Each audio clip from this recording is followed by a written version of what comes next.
I lent 50,000 euros to the Romanian government. Was it worth it? Let me show you the numbers. 3 years ago, I had 50,000 euro laying around after the whole COVID years. And you might wonder, hey Rushan, where did you get that money from? And of course, it was Bitcoin. Jokes aside, I was investing into ETFs and crypto, and I was looking to diversify, but with something safer and effortless. Alternatives like real estate were not appealing to me at the time, and to be honest, I did not have many options given my budget. At the same time, the Romanian government was selling Tezaur bonds, which I'm not sure how they translate into other countries, but basically the government was borrowing money directly from its citizens. That was super appealing to me, as for the first time I would be the one being paid by the government rather than the other way around. I invested for 3 years with an interest rate of 8%, which at the time was quite a good deal. But how do they work? Usually, the government sells debt for intervals between 1 and 5 years at different rates.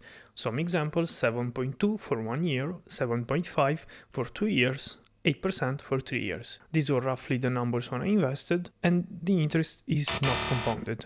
Every year, you get the interest calculated on the initial sum. You buy them directly from the government, no middleman, no broker, no fees. And the key part, they're completely tax-free. Compared to, let's say, a saving account in a traditional bank where the interest gets taxed, here you keep everything. I invested 50,000 euros for 3 years with an 8% interest rate. That meant that each year I was earning 1,200 euros for a total of 3,600, or roughly 24% increase after 3 years.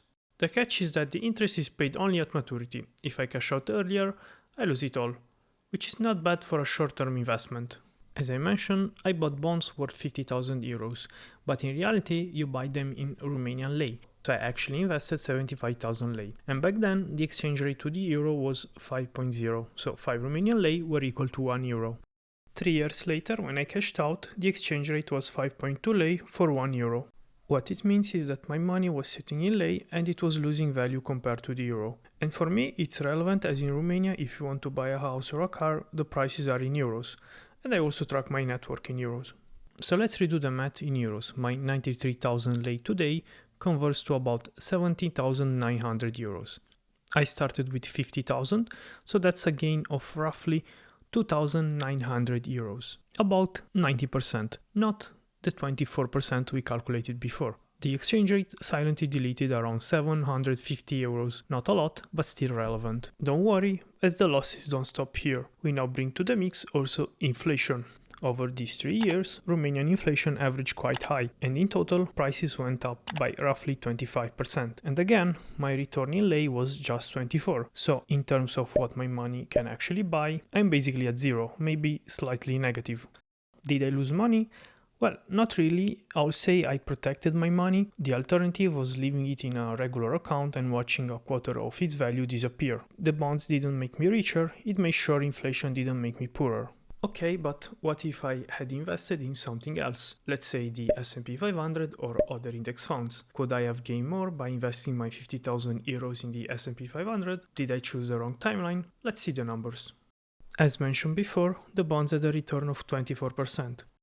The S&P 500, on the other hand, had a return of around 78%. So that's more than 8,000 euro difference in return between the two. What's more interesting is that the S&P 500 outperformed the bonds just after 1 year. So that begs the question, why did I not invest in the S&P 500? Well, I did, sort of.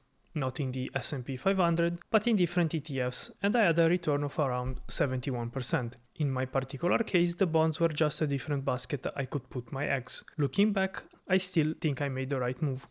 Would I do it again? Nope. Right now the situation is not the same. Between cancelled election, rising inflation, shrinking GDP and a political crisis, my view on Romanian stability has changed drastically in the last 3 years. Of course, there is a very low chance of Romania going bankrupt, but still, I think I can find alternatives to keep my money growing.